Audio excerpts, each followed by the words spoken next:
Hi students, welcome to Unacademy. இன்றைக்கி நம்ம August 8 உடைய இம்பார்ட்டன்ட் கரண்ட் அஃபேர்ஸ் தான் பார்க்க போகிறோம். இன்றைக்கி நியூஸ் பேப்பரில் வந்து இம்பார்ட்டன்ட் ஆர்டிகல்ஸ் என்னென்ன அப்படின்றத நம்ம பார்க்கலாம்.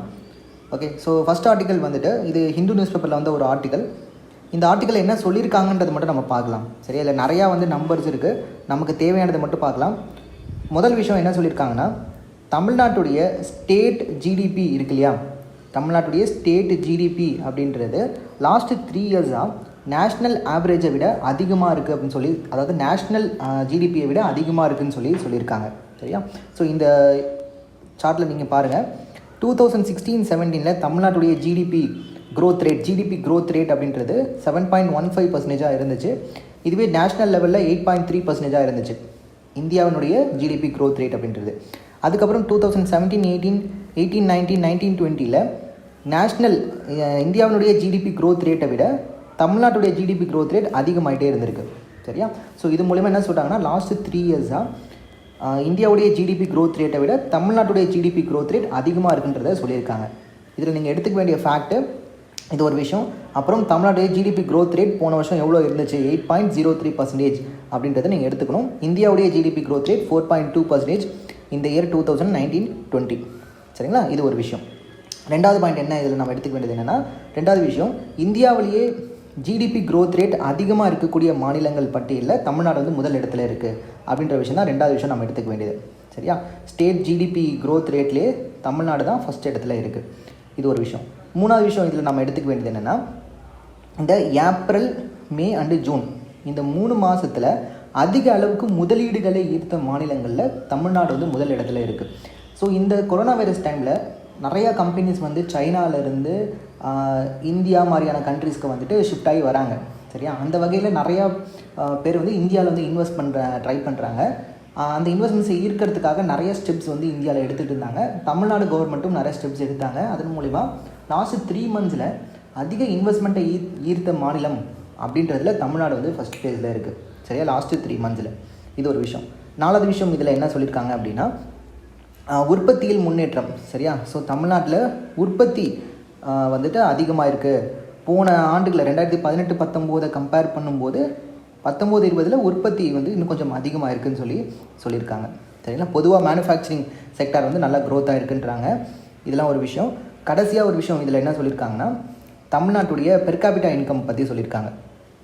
சரிங்களா, அதாவது 2018-19 தமிழ்நாட்டுடைய தனிநபர் வருமானம் அப்படின்றது 1,42,941 இருந்திருக்கு. இதுவே 2019-20 வருஷத்தில் பெர் கேபிட்டா இன்கம் 1,53,853 இருந்திருக்கதா சொல்லியிருக்காங்க, தமிழ்நாட்டுடைய பெர் கேபிட்டா இன்கம் அப்படின்றது. சரி, இந்த 4 டேட்டா தான் இதில் நம்ம எடுத்துக்க வேண்டியது. ப்ளஸ் நீங்கள் என்ன பண்ணுங்கன்னா, இந்த வீடியோவை பாஸ் பண்ணிவிட்டு இந்த டேட்டாவை ஒரு தடவை படித்து பாருங்கள். இந்த டேட்டா வந்து ஸ்கூல் புக்கில் கொடுத்துருக்கக்கூடிய டேட்டா. உங்களுடைய 11th ஸ்டாண்டர்ட் எக்கனாமி புக்ஸில் 11th லெசனில் இதை கொடுத்துருப்பாங்க, தமிழ்நாடு எக்கனாமின்ற லெசனில். இது வந்து கொஞ்சம் அவுடேட்டட் டேட்டா தான் புக்கில் இருக்கிறது. இருந்தாலும் உங்களுக்கு எக்ஸாமில் புக்கில் இருக்கிற டேட்டா வந்து கேட்பாங்க. ஸோ புக்கில் வந்து என்ன ஜிடிபி, என்ன பெர் கேபிட்டா இன்கம் கொடுத்துருக்காங்கன்றதையும் ஒரு தடவை பார்த்துக்கோங்க. சரிங்களா, ஓகே, அடுத்தது பார்ப்போம். அந்தமானுக்கு நீர்மூழ்கி ஃபைபர் ஆப்டிக் இணைப்பு, அதாவது சப்மரைன் ஃபைபர் ஆப்டிக் கேபிள்ஸ் அப்படின்றத அந்தமானுக்கு வந்து ப்ரொவைட் பண்ணுறாங்க. எங்கேருந்து அப்படின்னா, நம்ம சென்னையிலேருந்து அந்தமான் ஐலாண்ட்ஸ்க்கு. சரிங்களா, இது கிட்ட சென்னையிலேருந்து அந்தமான் ஐலாண்ட்ஸ்க்கு இதோடைய டிஸ்டன்ஸ் வந்து எவ்வளோ இருக்குன்னா, ஆல்மோஸ்ட் ஒரு 2300 கிலோமீட்டர்ஸ் இருக்குது. சரிங்களா, கடலுக்கு அடியில் ஃபைபர் ஆப்டிக் கேபிள்ஸ் அப்படின்றத போடுறாங்க. எதுக்காகனா, அந்தமான் தீவுகளுக்கு ஃபாஸ்ட்டான இன்டர்நெட் வந்து ப்ரொவைட் பண்ணுறதுக்காக. சரிங்களா, இந்த 2300 கிலோமீட்டர்ஸ் ஃபைபர் ஆப்டிக் கேபிள் இதை வந்து யார் போடுறாங்க அப்படின்னா, பிஎஸ்என்எல் தான் இந்த ப்ராஜெக்டை பண்ணுறாங்க, சென்னை டு அந்தமான். சரிங்களா, அந்தமானில் எங்கன்னா போர்ட் பிளேயர் இருக்குது, சென்னை டு போர்ட் பிளேயர் வந்து லிங்க் ஆகுது. அப்புறம் போர்ட் பிளேயர்லேருந்து அந்தமானில் மற்ற தீவுகளுக்கு அங்கேருந்து கொடுக்குறாங்க. ஓகேங்களா, சரி, இது ரொம்ப இம்பார்ட்டண்ட்டான விஷயம். அடுத்தது, நாட்டின் முதல் விவசாயி ரயில் சேவை. நாட்டின் முதல் விவசாயி ரயில் சேவை அப்படின்றது தொடங்கியிருக்காங்க. ஓகே, ஸோ மகாராஷ்டிரா மாநிலத்திலிருந்து பீகாருக்கு இந்த ரயில் சேவை வந்து தொடங்கியிருக்காங்க. சரிங்களா, இந்த ட்ரெயின் என்ன சொல்லுவாங்கன்னா, கிசான் ரயில் அப்படின்னு சொல்கிறாங்க. இந்த கிசான் ரயில் அப்படின்றது மகாராஷ்டிரா மாநிலத்தில் இருக்கக்கூடிய தேவ்லாலி அப்படின்ற இடத்துலேருந்து, மகாராஷ்டிராவில் இருக்கக்கூடிய தேவ்லாலி அப்படின்ற இடத்துலேருந்து பீகாரில் இருக்கக்கூடிய தானாப்பூர் பீகாரில் இருக்கக்கூடிய தானாப்பூர் அப்படின்ற இடத்துக்கு இந்த ட்ரெயின் வந்து போயிருக்கு. சரிங்களா, இது ஒன்றும் கிடையாது, இது வந்து ஒரு விவசாய பொருட்களை ஏற்றிட்டு போகக்கூடிய ஒரு ட்ரெயின். இதில் வந்து கோல்டு ஸ்டோரேஜ் ஃபெசிலிட்டிஸ்லாம் அந்த ட்ரெயினுக்குள்ளே இருக்குது. சரியா, ரோடு வழியாக நம்ம போகிறத விட ட்ரெயினில் போகும்போது இன்னும் கொஞ்சம் குயிக்காக போயிடலாம், காஸ்ட்டும் வந்து கம்மியாகும். அதான் இங்கே மேட்ரு, பார்த்துக்கோங்க. இந்தியாவோட ஃபஸ்ட்டு கிசான் ட்ரெயின். அடுத்து, ஜம்மு காஷ்மீரின் புது துணைநிலை ஆளுநராக மனோஜ் சின்ஹா பதவியேற்பு. நம்ம நேற்றுக்கு பார்த்தோம், ஜம்மு காஷ்மீருடைய லெஃப்டினன்ட் கவர்னராக இருந்த கிரிஷ் சந்திர மர்மு அப்படின்றவரை சிஏஜியாக அப்பாயிண்ட் பண்ணிட்டாங்கன்னு பார்த்தோம். சரியா, அதனால் இப்போ ஜம்மு காஷ்மீர் லெஃப்டினன்ட் கவர்னராக மனோஜ் சின்ஹா அப்படின்றவரை அப்பாயிண்ட் பண்ணியிருக்காங்க. ஓகேங்களா, ஸோ மனோஜ் சின்ஹா புது துணைநிலை ஆளுநர் ஃபார் ஜம்மு காஷ்மீர். அடுத்தது, இந்தியாவில் திட்டமிட்டபடி 2021ஆம் ஆண்டு T20 உலகக்கோப்பை கிரிக்கெட் போட்டி நடக்கும் அப்படின்ட்டு BCCI சொல்லியிருக்காங்க. அதாவது இதை நம்ம தெளிவாக நான் சொல்லிடுறேன். 2020ஆவது ஆண்டில் T20 men's T20 world cup அப்படின்றது ஆஸ்திரேலியாவில் நடக்கிறதா இருந்துச்சு. இது 2020 இருந்ததை 2022க்கு தள்ளி போட்டாங்க. 2022 ஆஸ்திரேலியாவில் T20 வேர்ல்டு கப் நடக்க போகுது. அதே மாதிரி 2021லையும் ஒரு T20 வேர்ல்டு கப் நடக்கிறதா இருந்துச்சு, அது இந்தியாவில் நடக்கிறதா இருந்துச்சு. சரிங்களா, இது இந்தியாவில் திட்டமிட்டபடி நடக்கும் அப்படின்னு சொல்லிட்டாங்க. 20 நடக்க வேண்டியதான் 22க்கு தள்ளி போட்டாங்க ஆஸ்திரேலியாவில். ஸோ அப்போ 2021, 22 2 வருஷமும் T20 மென்ஸ் வேர்ல்டு கப் அப்படின்றது நடக்கும். இது ஒரு விஷயம். அப்புறம் என்ன சொல்லியிருந்தாங்கன்னா, 2021 நியூசிலாண்டில் நடக்கிறதா இருந்த உமன்ஸ்க்கான ஒன் டே வேர்ல்டு கப், 2021 நியூசிலாண்டில் நடக்கிற உமன்ஸ் ஒன் டே வேர்ல்டு கப்பை 2022க்கு தள்ளி போட்டிருக்காங்க. இது ஒரு விஷயம். அப்புறம் நீங்கள் தெரிஞ்சுக்க வேண்டியது, 2023 மென்ஸ் 50 ஓவர் வேர்ல்டு கப், அதாவது men's one day world cup அப்படின்றது இந்தியாவில் நடக்க போகுது. 2023 கடைசியாக 2011 இந்தியாவில் வந்து உலகக்கோப்பையை நடத்தியிருப்பாங்க. 50 ஒன் டே டோர்னமெண்ட் வந்து நடத்தியிருப்பாங்க. பட் அது வந்து இந்தியா, பங்களாதேஷ், ஸ்ரீலங்கா இந்த 3 நாடுகளும் சேர்ந்து நடத்தியிருப்பாங்க 2011. 2023 இந்தியா மட்டும் தனியாக நடத்த போகிறாங்க. அது இம்பார்ட்டண்ட்டாக பார்த்துக்கோங்க. சரியா, அடுத்தது, யூபிஎஸ்சி சேர்மேனாக ஒரு யூபிஎஸ்சிக்கு புது சேர்மேன் அப்பாயிண்ட் பண்ணியிருக்காங்க. அவர் பேர் வந்து பிரதீப் குமார் ஜோஷி. சரிங்களா, இப்போ கரண்ட்டாக யூபிஎஸ்சி சேர்மேனாக இருக்கிறவர் யாருன்னா அரவிந்த் சக்சேனா. அவருடைய பதவிக்காலம் முடிவடைகிறதுனால அடுத்ததாக வந்து பிரதீப் குமார் ஜோஷியை வந்து நியமிச்சிருக்காங்க. சரிங்களா, சரி, யூபிஎஸ்சி சேர்மேன் அப்படின்றவங்களாம் எவ்வளோ நாள் பதவியில் இருப்பாங்க அப்படின்னு கேட்டிங்கன்னா 6 வருஷங்கள் வரைக்கும் பதவியில் இருப்பாங்க. 6 வருஷங்கள் வரைக்குமோ அல்லது 65 வயசு வரைக்குமோ பதவியில் இருப்பாங்க. சரிங்களா, இப்போ ஃபார் எக்ஸாம்பிள் ஒருத்தர் 50 வயசில் யூபிஎஸ்சி சேர்மேனாக ஆகிறாருன்னு வச்சுக்கோங்களேன், 56 வயசு வரைக்கும் இருப்பார். இதுவே ஒருத்தர் 63 வயசில் யூபிஎஸ்சி சேர்மேன் ஆகிறாருன்னா 65 வயசில் அவர் வெளில வந்தாகணும். சரியா, ஸோ ஒன்று 6 வருஷம் இருக்கலாம், இல்லை 65 வயசு வரைக்கும் இருக்கலாம். ஸோ அப்படியே அரவிந்த் சக்சேனாவோட பதவிக்காலம் முடிவடையுது. அடுத்தது பிரதீப் குமார் ஜோஷின்றவரை யூபிஎஸ்சி சேர்மேனாக அப்பாயிண்ட் பண்ணியிருக்காங்க. சரிங்களா, ஸோ யூபிஎஸ்சி சேர்மேனை வந்து யார் அப்பாயிண்ட் பண்ணுவாங்கன்னா பிரசிடென்ட் ஆஃப் இந்தியா வந்து அப்பாயிண்ட் பண்ணுவாங்க. சேர்மன் அண்ட் மெம்பர்ஸை அவர் தான் அப்பாயிண்ட் பண்ணுவார். ஓகேங்களா, ஸோ நம்ம இந்தியன் கான்ஸ்டியூஷனில் பார்ட் 14 ஆர்டிகல் 315 323 வரைக்கும் யூனியன் பப்ளிக் சர்வீஸ் கமிஷன் பற்றி இது சொல்லியிருப்பாங்க. ஆர்டிகல் 315 323 வரைக்கும் பார்ட் 14 ஆஃப் த இந்தியன் கான்ஸ்டியூஷனில் இந்த யூபிஎஸ்சி பற்றி உங்களுக்கு கொடுத்துருப்பாங்க. சரிங்களா, அதில் வந்து முக்கியமாக ஆர்டிகல் 316 வந்து இந்த மெம்பர்ஸுடைய அப்பாயின்மெண்ட்டை பற்றி சொல்லியிருப்பாங்க. 316 இந்த மெம்பர்ஸுடைய அப்பாயின்மெண்ட்டை பற்றி சொல்லியிருப்பாங்க, மெம்பர்ஸ் அண்டு சேர்மன். ஓகேங்களா, ஃபைன். அடுத்தது, தேசிய தூய்மை மையம். 2017ஆவது ஆண்டில் வந்து பார்த்திங்கன்னா இந்த சம்பரான் சத்தியாகிரகா அப்படின்றது 1917ஆவது வருஷத்தில் பீகாரில் இருக்கக்கூடிய சம்பரான் அப்படின்ற இடத்துல நடந்திருக்கும். அதனுடைய 100ஆவது ஆண்டு அப்சர்வேஷன் வந்து 2017 அன்றைக்கி அப்சர்வ் பண்ணியிருப்பாங்க. அந்த 100ஆவது ஆண்டு விழாவில் பேசின பிரதமர் என்ன சொல்லியிருப்பாருன்னா, இந்த தேசிய தூய்மை மையம்ன்றதை ஒன்று நான் அமைக்க போகிறேன்றது சொல்லியிருப்பார்.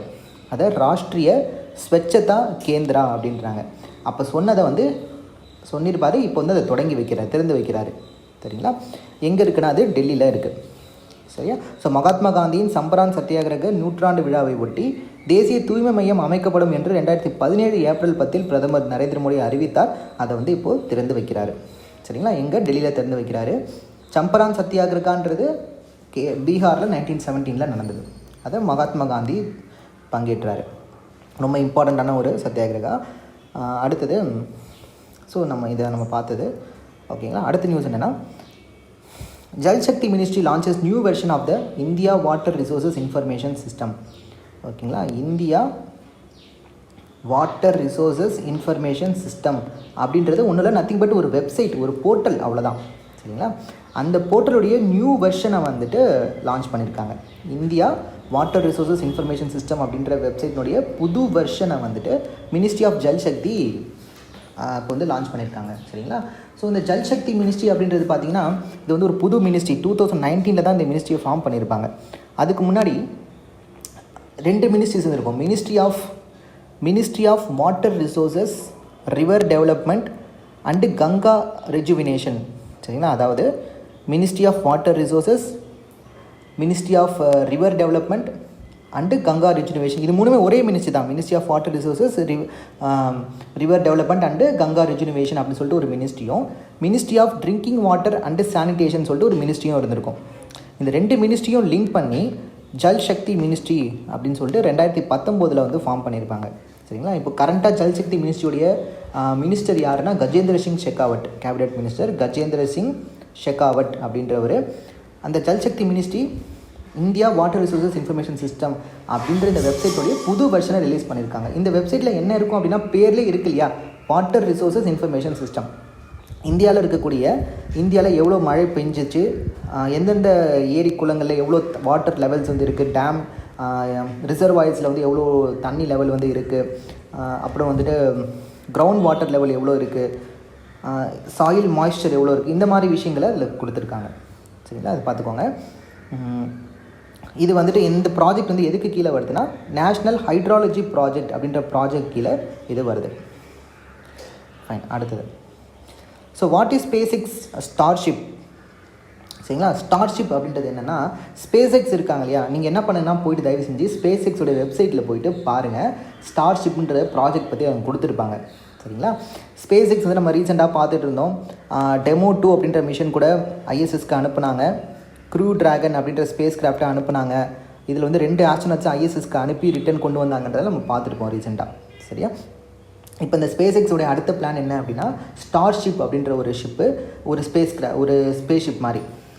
அதை வந்து எதுக்காக யூஸ் பண்ண போகிறாங்கன்னா, நாளைக்கு ஃப்யூச்சரில் மார்ஸுக்கும் மூனுக்கும் ஹியூமன்ஸையும் சரி, கார்கோ ப்ராடக்ட்ஸும் சரி, அந்த ஹியூமன்ஸ்க்கு தேவையான அந்த பொருட்கள் இதெல்லாம் அங்கே எடுத்துகிட்டு போயிட்டு திரும்ப வரத்துக்கு நமக்கு என்ன வேணும்னா ரீயூசபிள் ராக்கெட்ஸ் அப்படின்றது வேணும். சரியா. அந்த மாதிரி ஒரு ரீயூசபிள் டிரான்ஸ்போர்ட்டேஷன் சிஸ்டம் தான் இந்த ஸ்டார்ஷிப் அப்படின்றது. ஓகேங்களா. இந்த ஸ்டார்ஷிப்பை யூஸ் பண்ணி என்ன பண்ணலாம், ஃப்யூச்சரில் மார்ஸுக்கோ மூனுக்கோ நம்ம போயிட்டு ரிட்டர்ன் வர முடியும். ஓகேங்களா. ஸோ அதுக்கான ஒரு டெஸ்ட் ஃப்ளைட் வந்து இப்போ ரீசெண்டாக கம்ப்ளீட் பண்ணியிருக்காங்க. இது பார்த்துக்கோங்க, பார்ப்போம் ஃப்யூச்சரில் இதெல்லாம் என்ன நடக்குன்றது நம்ம பார்ப்போம். இப்போதைக்கு ஜஸ்ட் சும்மா தெரிஞ்சுக்கோங்க. அடுத்தது ஆகஸ்ட் 8 அன்றைக்கி, ஆகஸ்ட் 8 வந்துட்டு ரொம்ப இம்பார்ட்டண்ட்டான ஒரு டே ஹிஸ்ட்ரியில். ஆகஸ்ட் 8, 1942 அன்றைக்கி தான் குவிட் இந்தியா மூமெண்ட் அப்படின்றத ஆரம்பிச்சிருப்பாங்க. சரியா. அந்த குவிட் இந்தியா மூமெண்ட் அப்போ தான் காந்திஜி வந்து டூ ஆர் டை அப்படின்ற அந்த ஸ்லோகன் வந்து சொல்லியிருப்பார். ஓகேங்களா. டூ ஆர் டை அப்படின்றத சொல்லியிருப்பார். அந்த குவிட் இந்தியா மூமெண்ட்டினுடைய 78வது அனிவர்சரி இப்போ நம்ம அப்சர்வ் பண்ணுறோம், ஆகஸ்ட் 8 ஓகேங்களா. இந்த டே வந்து ஆகஸ்ட் கிராந்தி அப்படின்னு கூட சொல்கிறாங்க. ஆகஸ்ட் கிராந்தி அப்படின்ட்டு இந்த டேவை சொல்கிறாங்க. அடுத்தது யுனெஸ்கோ. ஓகே. நெக்ஸ்ட் என்ன சொல்லியிருக்காங்கன்னா, UNESCO recognises 2 coastal villages of Odisha as tsunami ready villages. ஒடிசாவில் இருக்கக்கூடிய ஒரு 2 வில்லேஜஸை வந்துட்டு சுனாமி ரெடி வில்லேஜஸ் அப்படின்ட்டு யுனெஸ்கோ வந்து ரெக்கக்னைஸ் பண்ணியிருக்காங்க. அதாவது ஒரு சுனாமி வந்தால் கூட அது தாங்கக்கூடிய அளவுக்கு இந்த 2 வில்லேஜஸ் வந்து தயாராக இருக்காங்க அப்படின்னு சொல்லிட்டு ரெக்கக்னேஷன் வந்து கொடுத்துருக்காங்க யுனெஸ்கோ. சரிங்களா. அந்த 2 வில்லேஜஸ் என்னென்னா வெங்கட்ராய்பூர் அண்டு நோலியா ஷாஹி அப்படின்ற வில்லேஜஸ். சரியா. இது மூலிமா Odisha become the first state in India and India become the first country இந்த Indian ocean region to achieve the stated. இந்த இந்தியன் ஓஷன் ரீஜன்லேயே எந்த ஒரு கண்ட்ரிலையுமே இந்த மாதிரி சுனாமி ஃப்ரீ அப்படின்னு சொல்லிட்டு எந்த ஒரு பிளேஸுமே வாங்கினதே கிடையாது. ஒடிசாவில் இருக்கக்கூடிய இந்த 2 வில்லேஜஸ் தான் வந்து வாங்கியிருக்காங்க. சரியா. ஸோ நல்ல விஷயம். அடுத்தது, former Jammu Kashmir minister Murmu appointed as 14th CAG. சரி, நம்ம பார்த்தோம் இல்லையா, இது நம்ம நேற்றே பார்த்துட்டோம்னு நினைக்கிறேன். இது கிரிஷ் சந்திர மர்மு வந்து புது கம்ப்ட்ரோலர் அண்ட் ஆடிட்டர் ஜெனரலாக அப்பாயிண்ட் பண்ணியிருக்காங்க. எதுக்காக இது மட்டும் எடுத்துகிட்டு வந்தேன்னா, இந்தியன் கான்ஸ்டியூஷனில் ஆர்டிகல் 148 தான் சிஏஜியோட அப்பாயின்மெண்ட்டை பற்றி சொல்லியிருக்காங்க. சரிங்களா? சிஏஜி வந்து யார் அப்பாயிண்ட் பண்ணுறாங்கன்னா பிரசிடென்ட் ஆஃப் இந்தியா அப்பாயிண்ட் பண்ணுறாரு. Okay, so comptroller auditor general அப்படின்றது ரொம்ப ஒரு இம்பார்ட்டண்ட்டான ஒரு பதவி அப்படின்னு சொல்லலாம். ஏன்னா இந்த சிஏஜி வந்துட்டு நம்ம அம்பேத்கர் என்ன சொல்லியிருப்பார்னா, one of the bulwark of the democratic system சொல்லியிருப்பார். அதாவது bulwarks of the democratic system அப்படின்ட்டு 4 விஷயங்களை சொல்லுவாங்க. ஒன்று வந்து சுப்ரீம் கோர்ட், இன்னொன்று எலெக்ஷன் கமிஷன், இன்னொன்று யூனியன் பப்ளிக் சர்வீஸ் கமிஷன், 4வது கம்ப்ட்ரோலர் அண்ட் ஆடிட்டர் ஜெனரல். இவங்க 4 பேர் தான் bulwarks of the democratic system அப்படின்ட்டு வந்து சொல்லியிருப்பார். சரிங்களா? சரி, இவங்க 4 பேர் தான் வந்து bulwarks of the democratic system அப்படின்னு சொல்லுவாங்க. சிஏஜி அம்பேத்கர் என்ன சொல்லுவார் அப்படின்னா, he is the most important officer under the constitution of India அப்படின்னு சொல்லியிருப்பார். சரியா? அம்பேத்கர் என்ன சொல்கிறாரு, CAG is the most important officer under the constitution of India அப்படின்ட்டு அம்பேத்கர் வந்து சொல்லியிருப்பார். சரிங்களா? அதே மாதிரி சிஏஜி வந்து one of the 4 bulwarks of the democratic system. ஒன்று வந்து சுப்ரீம் கோர்ட், இன்னொன்று வந்து election commission, UPSC and CAG. They are the 4 bulwarks. So இந்த விஷயம்லாம் பார்த்துக்கோங்க. நெக்ஸ்ட்டு சிஏஜி பார்த்திங்கன்னா இவங்களுடைய பதவி காலமும் 6 வருஷம் அல்ல 65 இயர்ஸ் அப்படின்ற மாதிரி தான் இருக்கும். அடுத்தது Bangladesh to construct memorial for Indian soldiers martyred in the 1971 liberation war. 1971 east Pakistan, அதாவது பங்களாதேஷை வந்து பாகிஸ்தான் கிட்டேருந்து பிரிச்சிருப்பாங்க இல்லையா, அந்த லிபரேஷன் வாருக்கு வந்து இந்தியா வந்து ஹெல்ப் பண்ணியிருப்பாங்க பங்களாதேஷ்க்கு அந்த பிரித்து கொடுத்ததுக்கு. ஸோ அதனால் அதில் நிறைய இந்தியன் சோல்ஜர்ஸ் வந்து இறந்துருப்பாங்க. அவங்களுக்காக ஒரு மெமோரியல் வந்து கட்ட போகிறாங்களாம் பங்களாதேஷில், to remember the soldiers who died in the 1971 war. அதோடைய 50வது அனிவர்சரி அடுத்த வருஷம் வருது இல்லையா, அப்போ வந்து அது கட்ட போகிறாங்க. அடுத்தது Google tie up to deploy learning tools for students. சரிங்களா? கூகுளும் மகாராஷ்டிரா கவர்மெண்ட்டும் ஒரு டைப் பண்ணியிருக்காங்க. எதுக்காகனா, to deploy learning tools for the schools. கூகுளில் வந்து பார்த்திங்கன்னா நிறைய லேர்னிங் டூல்ஸ்லாம் அவங்ககிட்ட இருக்குது. For example Google classroom அப்படின்னு சொல்லிட்டு ஒரு ஆப் இருக்குது. இந்த மாதிரி நிறையா விஷயங்கள் கூகுள் கிளாஸ் ரூம்னால் ரொம்ப சூப்பராக இருக்கும் அது. சரிங்களா? ஸ்கூல்ஸ்க்கு வந்து ரொம்ப ரொம்ப யூஸ்ஃபுல்லாக இருக்கும். இந்த மாதிரி நிறைய விஷயங்கள் கூகுள் கிட்டே இருக்குது. அந்த டூல்ஸ்லாம் வந்து மகாராஷ்டிராவில் இருக்கக்கூடிய கவர்மெண்ட் ஸ்கூல்ஸ் வந்து யூஸ் பண்ண போகிறாங்க. அதுக்காக கூகுளுக்கும் மகாராஷ்டிரா கவர்மெண்ட்டுக்கும் ஒரு டைப் வந்து போட்டிருக்காங்க. சரிங்களா? So Google and Maharashtra government. Next இம்பார்ட்டண்ட்டாக பார்த்தோம்னா, India's first snow leopard conservation centre. India's first snow leopard conservation centre to come up in Uttarakhand. இந்தியாவில் கூட இந்த ஸ்னோ லெப்பர்ட்லாம் இருக்கா அப்படின்னு பார்த்தீங்க அப்படின்னா இருக்காங்க. எங்கெங்கெல்லாம் இருக்காங்கன்னா, நீ பாருங்கள், ஜம்மு காஷ்மீர், ஹிமாச்சல் பிரதேஷ், உத்தரகாண்ட், சிக்கிம், அருணாச்சல் பிரதேஷ். ஜம்மு காஷ்மீர், ஹிமாச்சல் பிரதேஷ், உத்தரகாண்ட், சிக்கிம் அண்ட் அருணாச்சல் பிரதேஷ். இங்கெல்லாம் வந்து இந்த ஸ்னோ லெப்பர்ட் அப்படின்றவங்க இந்தியாவில் இருக்காங்க. சரிங்களா? இது மட்டும் இல்லாமல் இன்னொரு இன்ட்ரெஸ்டான விஷயம் என்னென்னா, ஹிமாச்சல் பிரதேஷனுடைய ஸ்டேட் அனிமல் வந்துட்டு ஸ்னோ லெப்பர்டு தான். சரியா? இந்த பனி சிறுத்தை அப்படின்றது. இந்த பனி சிறுத்தைகளை பாதுகாக்கிறதுக்காக ஸ்னோ லெப்பர்டு கன்சர்வேஷன் சென்டர் அப்படின்ட்டு உத்தரகாண்டில் தொடங்கியிருக்காங்க. சரிங்களா? எங்கே தொடங்கியிருக்காங்க? உத்தரகாண்டில் ஸ்னோ லெப்பர்டு கன்சர்வேஷன் சென்டர். இந்தியாவுடைய ஃபஸ்ட்டு சென்டர் அதுதான். ஓகேங்களா? இது பார்த்துக்கோங்க. அதுக்கப்புறம் இந்த ஸ்னோ லெப்பர்டு அப்படின்றது IUCN ரெட் டேட்டா லிஸ்ட்டில் வல்னரபிள் கேட்டகரியில் இருக்குது. சரிங்களா? வல்னரபிள் கேட்டகரினா இங்கே பாருங்கள், இந்த இடத்துல இருக்குது. ஸோ வல்னரபிள் கேட்டகரியில் இருக்காங்கன்னா அடுத்து இன்னும் கொஞ்சம் நாளில் வந்து என்டேஞ்சர் கேட்டகரிக்கு போயிடுவாங்க. அப்புறம் கிரிட்டிக்கல் என்டேஞ்சர், அப்புறம் எக்ஸ்டிங்க்ட் இன் த வைல்டு, அப்புறம் வந்து எக்ஸ்டிங்க்ட் ஆகிடுவாங்க. சரியா? ஸோ வல்னரபிள் கேட்டகரியில் இருக்காங்க அப்படின்னாலே கொஞ்சம் டேஞ்சரஸான ஒரு நிலைமையில் தான் அவங்க இருக்காங்க. சரிங்களா? இது பார்த்துக்கோங்க. அதுக்கப்புறம் இந்தியாவிலே வந்து இந்த சிறுத்தைகளை கடத்துறதுல அதிகமாக எந்த மாநிலம் இருக்குன்னா உத்தரகாண்ட் தான் இருக்குதுன்னு சொல்லி இன்னொரு ஆர்டிக்கலில் சொல்லியிருக்காங்க. இது ஒன்றும் அவ்வளோவா எக்ஸாமுக்கு தேவையில்லை, ஜஸ்ட் சும்மா பார்த்துக்கோங்க. லெப்பர்டு போச்சிங் அப்படின்றது உத்தரகாண்டில் அதிகமாக இருக்குதுன்னு சொல்லி சொல்கிறாங்க. Okay students, thank you so much for வாட்சிங் த வீடியோ. ஸோ அவ்வளோதான், இன்னியோட கரண்ட் அஃபேர்ஸ் வந்து அவ்வளோதான்.